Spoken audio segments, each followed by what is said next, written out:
Good afternoon to you. 3:06 now, News Talk 105.9 WMAL, where we are making sense of the news. Coming up this hour, we're going to talk about that pardon receiving nationwide attention today of Scott Smith, the father in Loudoun County, Governor Glenn Youngkin pardoning him after the Soros-funded prosecutor looked to destroy his life even further.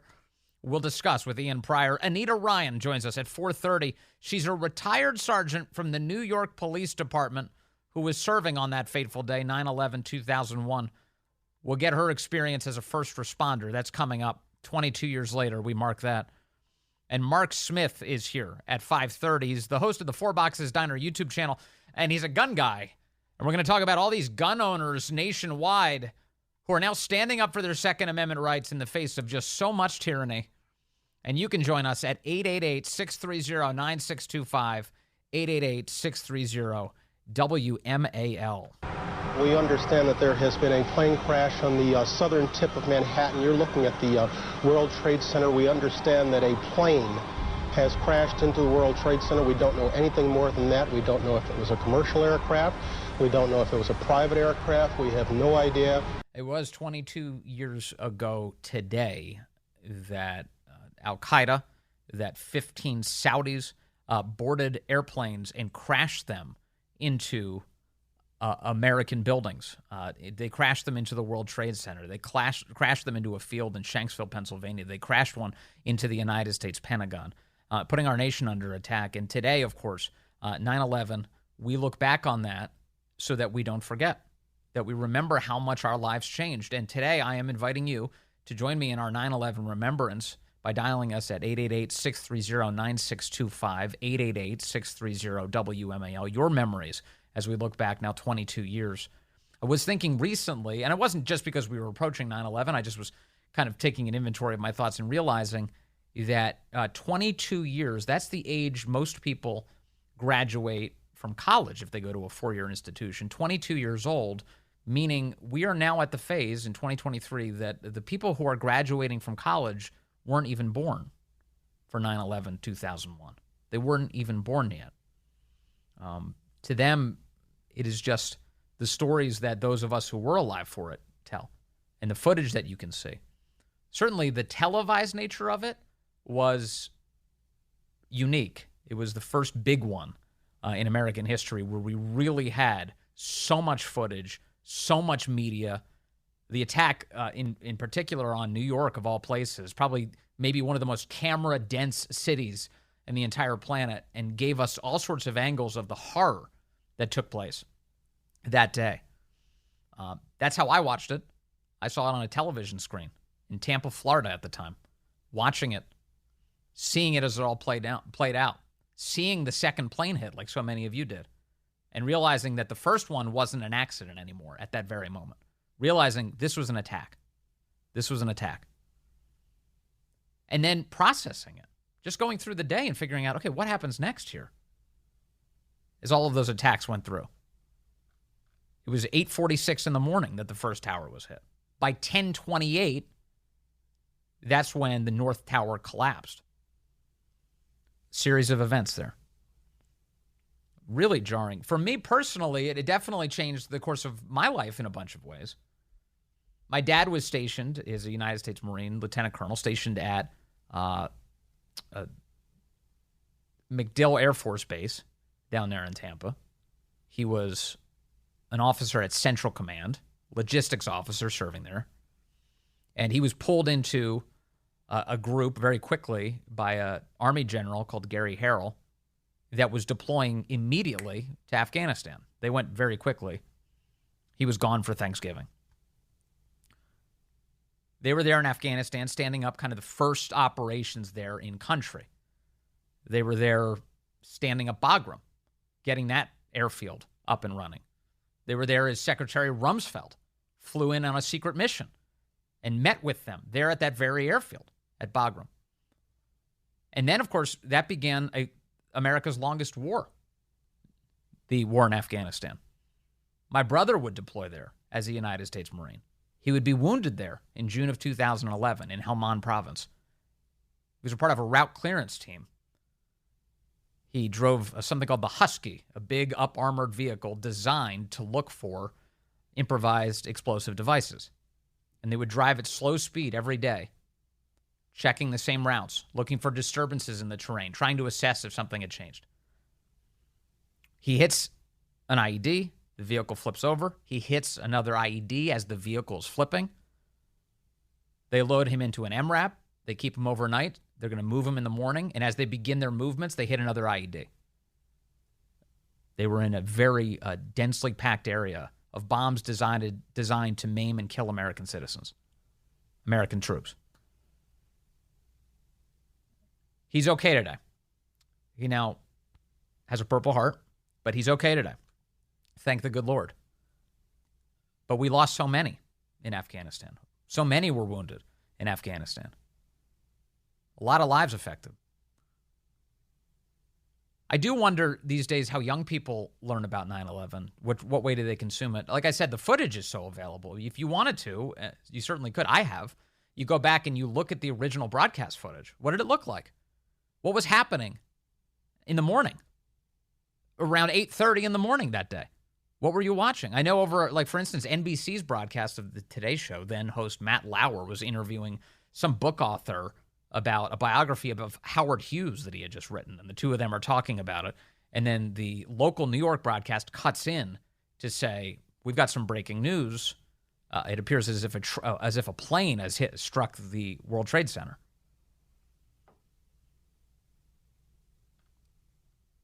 And it's my sense that it might be useful. Maybe you've done this with your kids. It might be useful to show them that broadcast, give them a real-time experience. Here's what life was like. Here's kind of what was on our minds. And then all of a sudden, how everything changed. And when I say everything changed, it's not just for me and my family the way that I just described, but also, America became a security state in many ways. The freedoms we had prior to 9/11, many of the kind of things we had become accustomed to do freely, they changed because we went to a security mode. For instance, you used to be able to, you may remember, walk up to the gate at the airline. You could go with your friends and family and take them to their flight. There was no security area to prevent you from getting there. That's an after 9/11 change. In my family's experience, even on the military bases, the commissary is the name of the place where you buy foods, the supermarket on base. We couldn't even drive up to it. They'd put Jersey barriers across the street from it, so you weren't even able to, at that time, drive your car closer. Now, you can do that again these days. But the security posture on military bases certainly changed everywhere. All over Washington, D.C., the security posture changed. TSA became a part of all of our lives on a routine basis, so much so that we all just kind of go through with it now and probably don't get that grumpy about it because you're so used to it. But don't you think it's kind of bizarre that we're still raising our arms in surrender and being scanned by a naked body scanner as we take a flight to see grandma? And on a side note, the TSA, by the way, is apparently horrific at that job. No offense to any great TSA worker within my earshot, but every time they do assessments of this, when they try and sneak weapons through to see whether or not they make it, the weapons make it through, and then they're like, oh well, we'll have to shore up our obligations, our responsibilities. We'll fix this. We'll make it better. Security theater. You're taking your shoes off and your belt to travel, and those are all the long-term impacts of 9/11, and of course the ensuing panics, everything from the shoe bomber to the underwear bomber. Oh, you can't do this, you can't wear that, you can't bring this, you can't bring that. And Americans became more and more accustomed of surrendering their liberty for security. Of course, it brings a famous Benjamin Franklin quote to mind that those who would trade liberty for security deserve neither. But the long-lasting ramifications of all of this are still felt to this day. And again, I do wonder, to what extent do the youngest among us know about this?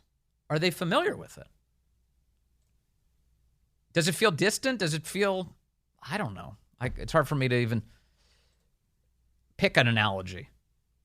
If you're born after the fall of the Berlin Wall, does it seem like distant history? If you're born after Pearl Harbor, which of course I was, does it seem like distant history?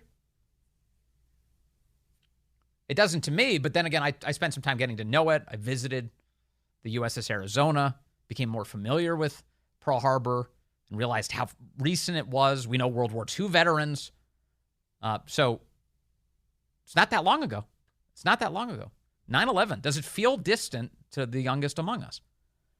And how do they learn about it? How do they learn about the America that existed in those days that followed? The America I remember came together. There's never been a moment in my life where more American flags were flown more proudly than in the days after 9/11. Do you remember the window flags that everybody put in their cars? Like little plastic sticks that they were all built to basically stick inside your glass window, and you just and you put the window all the way up and it holds it, and there's these little American flags flying behind cars all over the country. All over the country. Little American flags. Nobody was ashamed to fly red, white, and blue. Nobody. We were proud of it. We stood up for it. And we rallied together. It is amazing. It is amazing. And here we are, 22 years later.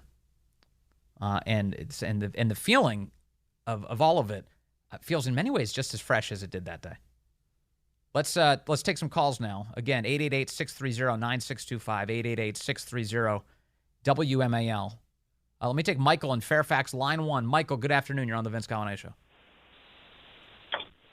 Hey, Vince. Just wanted to tell you where I was during the attack. I was in Stanley, Idaho, in the backcountry hiking trip with my girlfriend. And on the day, we were actually still in the backcountry where we came down on the 12th and went into a bar to grab a beer. And everybody was just kind of glued to the TV. The woman I was with was a Democrat at the time. And the first thing out of her mouth was, what is this president talking about? Like, she had this disgust on her face. And I remember that was it. Like, I just said, I'm done with this woman. Not going to happen anymore. So on another line, I'm going to be taking my boys down to the Pentagon today. I got a 9-year-old and a 11-year-old, and I'm going to take them down there and show them what happened. And, because the schools in Fairfax, they don't want to talk about it. The principals told us that it's too offensive to so many people in the schools, so they don't discuss it anymore. Wait, I'm sorry. So this is you said this is Fairfax County? Yep, Fairfax County. And was it a specific principal, or was it the entire school district that has taken this position? No, I actually contacted the principal and said, our boys said that you guys never mentioned a word last year about it, and he told me that, well, he did apologize, but he says that many people find it offensive. And, what? I'm assuming I understand what group does find it offensive, but to not mention it is just not acceptable. Who could find it offensive? That's so insane. Michael, Yeah, Michael, I could be drawn into a big conversation on this subject, definitely, but thank you very much for the call. I appreciate it. And that disheartens me. That kind of goes to the question I was asking before. What does it look like for young people to learn about this? And it turns out in some cases in the schools, they very well may not learn anything for fear of, quote, offending people. Who would be offended by learning that our country, I said it, our country was attacked? That the families of those students were affected? How would you be offended by that? Let me take Mark in Alexandria, line 2. Mark, good afternoon. You're on the Vince Coglianese Show. Hi, Vince. Thanks for taking my call. I'm a retired Chief Petty Officer of the United States Navy, and on 9/11, I was on board the aircraft carrier USS Enterprise. We had just left the Persian Gulf. We're supposed to be on our way home, and thanks to the satellite TV we had at the time, we were watching the attacks live. And we turned around and took position on station. So I want to thank the men and women of the Enterprise, because we were there first. And we didn't mind extending our deployment because we wanted to be there to be the first ones to strike back against those who hit us. Mark, what was the feeling like on that ship when you saw that the attack had taken place and then knew that you were the first headed in that direction? Well, I tell you, email, we had email at the time, and as I was watching that happening, I sent out a first email to all the chiefs saying, turn on the news, something's happening. And then I sent a second email to my wife saying, I may not be able to talk to you for a while. Yeah. But the crew we were together in this. And just to make a point on something about something that last gentleman said about some people thinking people may be offended. The night we launched the first airstrikes against Al Qaeda, we had a Muslim chaplain a Muslim imam and one of our Navy chaplains. He gave the evening prayer that night. Mm-hmm. That tells you that it was not about religion. It was about the attack on our country. Yeah. No, that's for sure. And in fact, there were a lot of Muslims who died inside those towers on 9/11 as well. We were under attack as a country. Mark, thank you very much for your service and your call today. I really appreciate that. All right, stand by. We've got more. All right, let's go to line 3. Hoke calling in from Round Hill. Hoke, good afternoon. You're on the Vince Coglianese Show. Hey, Vance, before I get to my point, I'm not going to tell you where I was on 9/11, but if people tell you that people in certain parts of the world weren't celebrating, they were lying. Yeah, so, we saw video of that. Oh, I didn't see video of it, but that's another story for another day. So what makes me angry is I posted pictures of people jumping out of the World Trade Center on Facebook. They hid it and said it was too sensitive. You know, you're not the first person I've heard say this today, Hoke. It wasn't, and it's not just that footage, which of course people should see. It's awful to look at, but important to see. There was also just footage of the trade centers exploding on fire from the plane hit. Yep. And they're being censored today as being too offensive. I saw Guy Benson tried to post this to Instagram, which is also a Facebook company, and he was blocked from doing that. I bet Planned Parenthood doesn't get censored that way with some of the graphic stuff they put out. No, that's for sure. Unless you show the stuff that they actually do to the babies. They don't want you to see that, so Facebook helps along the way. Hoke, thank you very much for the call. And the warning about our social media companies not on our side, it turns out, as Chris Plant says. Let's see here. Let me take Michael and Frederick, line 5. Michael, good afternoon. You're on the Vince Coglianese Show. Good afternoon, Vince. Thanks for calling. The thing that still resonates in my memory, I was watching the news that night, and that photograph or that clip of members of Congress, senators and congressmen standing on the steps of the Capitol, both parties, singing with everything they had, God Bless America. And I think Barbara Mikulski was right down front, and I find myself thinking, this is what America could be. Yeah. This is what America should be. Yeah, to imagine, just even naming God and saying that God blesses America. This is the audio you're referring to when members of Congress stood together on the Capitol steps and sang this. Steps of the Capitol building, party leaders from both houses and a number of members. And beside her, and guide her through the night with the light from above, from the mountains to the prairies to the ocean, wide with home. God bless America, my home sweet home. Ian Pryor joins us just moments away.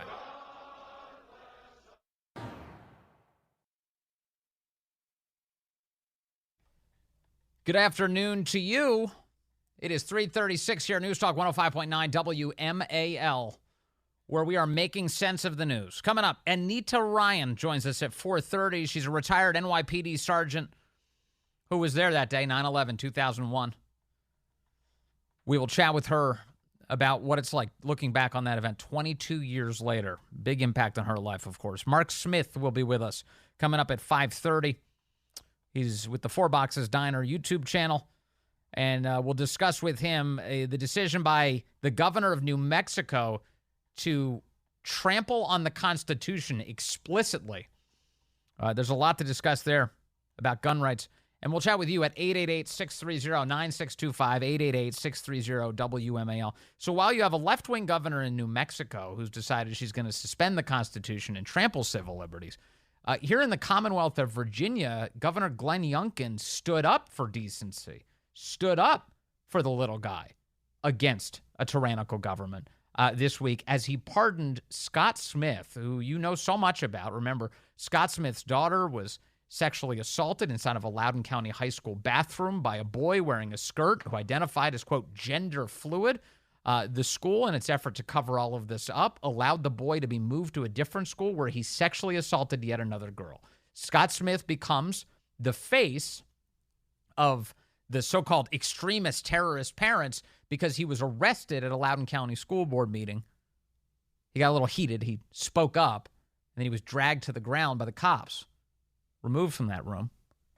and since then has been persecuted and prosecuted by the Loudoun County Commonwealth's attorney, Buddha Bibarai, who is, of course, funded by George Soros, and it was decided to destroy this man. Glenn Youngkin has alleviated him of that burden, thankfully. Here's Youngkin over the weekend talking on the Sunday shows, Fox News Sunday specifically, about pardoning Scott Smith. Mr. Smith did what any father would do, what any parent would do, was stand up for their child. And even worse, what then happened was the perpetrator was moved to another school and sexually assaulted another young woman. This was a gross miscarriage of justice, and I was so pleased to speak with him on Friday and be able to issue a full pardon for him. Youngkin went on to say this is just a father standing up for his daughter. We righted a wrong. He should have never been prosecuted here. This was a dad standing up for his daughter. And just to remind everyone, his daughter had been sexually assaulted in the bathroom of a school, and no one was doing anything about it. And in fact, it took the election of a new governor, me, and my directive to our Attorney General, Jason Miyares, to investigate this, to uncover the fact that the superintendent had in fact covered it up. Yeah, and among the people who was responsible for digging up the truth here is my next guest, Ian Pryor. He's executive director of Fight for Schools and a senior advisor to America First Legal, and he joins us now. Ian, good to have you with us, sir. Thanks for having me, Vince. This day, it feels like it's long overdue. How do you view it? Yeah, I mean, absolutely. First of all, congratulations to the Smith family for really being able to get some resolution to 2+ years of just hell. I mean, this has been going on really since May of 2021, but the prosecution of Scott Smith has been going on since June of 2021. And, kudos to the governor for, as you said, standing up for his constituents. It's very different than what you're seeing in New Mexico. And this isn't some, corporate individual that got pardoned or a political connection. This is just a guy that was standing up for his daughter. And quite frankly, I mean, I think most people in that situation would look at that and say he showed a lot of restraint, actually, as to what was going on, and now that you know what happened. And it's just appalling that the way that some of the individuals in the community and the Soros prosecutor, Buddha Bibarai, have just treated this man ever since. Right, yeah, and this idea that they would go after him for a domestic disturbance or whatever stupid thing they were trying to go after him for. I mean, just look at the way that he's been punished and vilified in the national media. They used the footage of his arrest with his pants kind of coming down and dragging him out of the room as a basis to suggest that parents were out-of-control extremists nationwide. Both the media and the United States Department of Justice and the National School Board Association, they really decided to exploit this man who, again, was only standing up for his kid. Yeah, and, we at America First Legal, we just received back a FOIA response to the Department of Justice, on that NSBA memo, on that Garland memo. And some of the things we saw in there were they were highlighting news articles to internally to back up why they were seeing an quote unquote increased threat at school boards. And right there, they've got Scott Smith highlighted. So this was really part of their pushback. And I think it was ultimately in a way to try and get Terry McAuliffe elected over Glenn Youngkin. But obviously it backfired because, the school was just so negligent in how they handled this. That the kid ended up in another school and there was another incident, which could have been prevented had they been more proactive, had they taken steps, had they done a Title IX investigation as they were supposed to. But, they didn't want this to come out because they were trying to pass this policy and they knew that would complicate things. Right, that he would become the poster boy for the failures of a policy that would accommodate boys in the girls' room. So they're in the midst of saying, okay, yeah, well, let's put boys in the girls' room. And they know very well that they have a sexual assault that just took place in the very same circumstance. Yeah, I mean, that's absolutely right. And the fact of the matter is, look, this could have happened regardless of that, right? Bathrooms, other places in schools aren't always necessarily going to be safe. That's not the point. The point always was you intentionally covered this up, LCTS administration, because you did not want it getting out so you could pass your political policy. I mean, I think everybody should know that by now. And if they don't, I would suggest they read the special grand jury report that was released in December. Yeah. But only the most blind are unwilling to admit that. Scott Smith, for his part, said that he actually had wanted this to play out in the court system because he thought at first he thought that would be the best way to spike the football and say, look, he didn't do anything wrong. But he said he figured out that the justice system is two-tiered, and it wasn't going to give him a fair shake. Here's Scott Smith on 7 News. Stand by as I properly play this audio. I really liked what I heard the document say. I think it's pretty clear and convincing to the public that what happened to me that day should have never happened. I'm glad that this is finally over, but it's really just begun. You know, what happened to me cannot ever happen to another American again. And it was kind of a bittersweet moment to me, you know, to accept this pardon, because, you know, a year ago when I filed this appeal, I actually looked forward to my day in court with a jury trial. But as everything has played out over the last 2 years and watched, you know, the justice system be questionably, you know, two-tiered, you know, the justice system being politicized, it just was apparent to me that unfortunately in today's America, getting a fair and free trial is next to impossible. He would go on to say he had to accept a pardon because of the condition of our justice system. Ian Pryor, you've worked in our justice system. Do you agree? Well, you know, I think going to jury trial is always a risk. And, you know, we looked at the Wade Byard trial, which took place in June. And, you know, I thought the Commonwealth, the Attorney General's office put on a phenomenal case. And I thought the jury, you know, they looked at it for an hour and said no, you know. And so you never know if a jury is, you know, going to engage in jury nullification or if they're just not going to be paying attention. Now, some juries may very well be paying attention, but it is always a risk that you have, you know, 1-2 jurors that say, I'm not going to acquit, and then you got a hung jury, and then you got to do it all over again. So, I mean, I think it's a wise decision to really say, look, at the end of the day, taking those risks just isn't worth it when you have, as he talked about, an off-ramp. And this is a power the governor has to issue a pardon of this type. And now Buddha Bibarai, for her part, she's, again, the Soros-funded Commonwealth's attorney for Loudoun County, who was prosecuting Mr. Smith. She said this in a statement yesterday. She said that this is, quote, a political stunt by Governor Youngkin, and it's an unprecedented and inappropriate intervention into an active legal case. He chose to interfere in the legal process, but not for justice, but for political gain. And she went on and on complaining about this. Now, in my view, Ian, is she really saying that Governor Youngkin did what the voters expected? Is that really a knock against Glenn Youngkin, that he did what voters expected from him? Well, I mean, he did what's in his power as the governor, and I suggest that Ms. Bibarai should probably read up on that. But that statement is it's insane. It's absolutely insane that she would say that. Look, the statement she should have given was, look, we made this decision based on what was presented to us in our prosecutorial discretion. The governor has this power. He's exercised this power, and we respect it.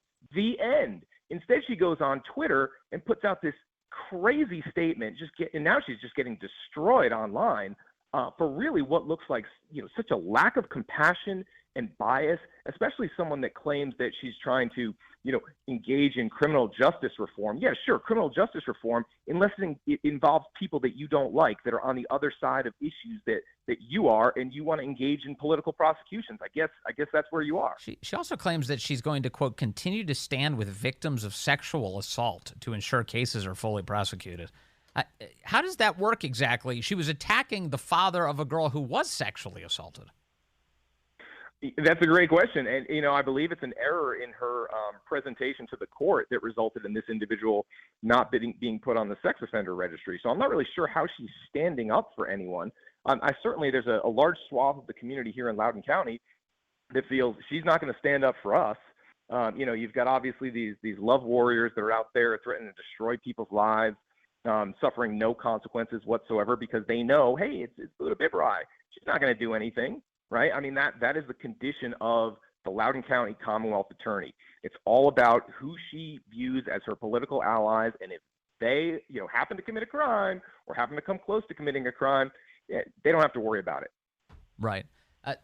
Lastly, on Youngkin, do you think that this is something he should have done earlier, or was it appropriate for it to take this long just to see how it was going through our court system? Yeah, I do think that it was appropriate. I think there are two reasons for that. Scott Smith talked about, having to go. He wanted to go through the process, right? He wasn't looking for a pardon. Number one. Number two, I believe there may have been complications about, the status of the appeal and how that played out with particular legal issues. But then number two, his trial's coming up. Right. So at that point, it becomes something that you really have to make a decision. His trial is coming up, and this trial had been delayed and delayed and delayed. And so, I think it was appropriate. And again, I applaud Governor Youngkin for doing the right thing here. Yeah. Amen. I'm glad to see some of the heat taken off the Smith family. They've been through enough. They don't need any more of this. Ian Pryor, Executive Director of Fight for Schools, Senior Advisor to America First Legal, and a great American. Thank you, Ian. Good to talk to you as always, sir. You too, Vince. All right. More of your calls coming up. I know we've got some phone calls coming in, 9/11 remembrances, also your reaction to Scott Smith being granted a pardon here. Just so much to get to today. Another busy news day. Right now it's 3:49. Phones, again, 888-630-9625, 888-630-WMAL. David is calling in from Fredericksburg, line 2. David, good afternoon. You're on the Vince Coglianese Show. Hello, sir. Afternoon, Vince. Thank you for taking my call. My pleasure. I'd like to start this off by saying much respect for the people that lost their lives on 9/11. Yeah. The second thing I'd like to say is it is fantastic that Mr. Smith got a pardon. Seems like we're drifting away from the focus on the poor young girl that got sexually assaulted. I mean, what is this telling her about our judicial system, that it is absolutely in the trash? That's right, that they're not on her side, that they're opposed to her, that she and her family are the problem, when, of course, they were victims here. She was the victim here. Exactly, and she has to live with that for the rest of her life. Much counseling, I'm sure. Yeah. No, it's insane, actually, and it goes right back to what Ian was saying before, David. They wanted to cover this all up. They wanted to keep this secret because it got in the way of their cruel political agenda of putting boys in girls' rooms. And they thought, well, if this gets out, this will hurt our ability to do that. And you know what? It should have come out, and it should have stopped them in their tracks. But they just wanted to keep going. Uh-oh. Something wouldn't have happened. Yeah. Hey, David, thank you for the call. Signal breaking up a little bit there, but excellent point. Just on this is crazy. You went from a case where this family was victimized, that young lady was victimized, and then the father becomes the villain of the story. Thanks in no small part to the Soros-funded attorney, the media nationwide, and so many people with a cruel agenda in mind. Let us see here. Leo is calling in from Colorado, as he does. Leo on line 1. Leo, good afternoon. Hey, Vince, thank you. I got two things. One, I think about 9/11 quite often. I actually worked for Boeing when we secured the airports between 2002 and 2004. Wow. That was a very real experience of bringing in the equipment, training the baggage screeners. Lockheed did the passenger screeners. So when people say, "Oh, it's you guys that are feeling up the passengers," I said, no, wasn't Boeing. Go to Lockheed. They did that. Okay, I see. But on another note about Loudoun County is the corruption out there through the courts and through the school systems is beyond rampant right now. I mean, they've got a couple of 3 judges that sit on their circuit court and civil court that you can present your evidence all day long. I went through a divorce. It's still going on 5 years later. Wow. They won't let it go. And you present your evidence, and the judge looks at you and goes, nope, that doesn't matter. I'm ruling in favor of the plaintiff, who was my ex-wife and her attorney, even though we caught them lie after lie after lie, and they just sweep it aside. I mean, you try to get a protective order there for, like, my granddaughter, and they said, nope, we're not going to do it. I'm like, wow. What does it take for you people to uphold the law, the statutes? And so they need to clean them out. And I'm calling out Judge Fisher because he's ruined my life, literally, and I want them to bring his name into this because he has incarcerated witnesses Victims. Look it up. Look it up. All right, sir. Judge, Thank you for that call. Hey, look, you're speaking to your own experience. It sounds awful. It sounds truly awful. And if it's anything like what Scott Smith has faced, then you're looking at a system that is in desperate need of correction, as you pointed out. Scott Smith says that we are in a two-tiered system of justice. It's the reason he needed that pardon. It was the only off-ramp available to him. Hold on. It's 3:58.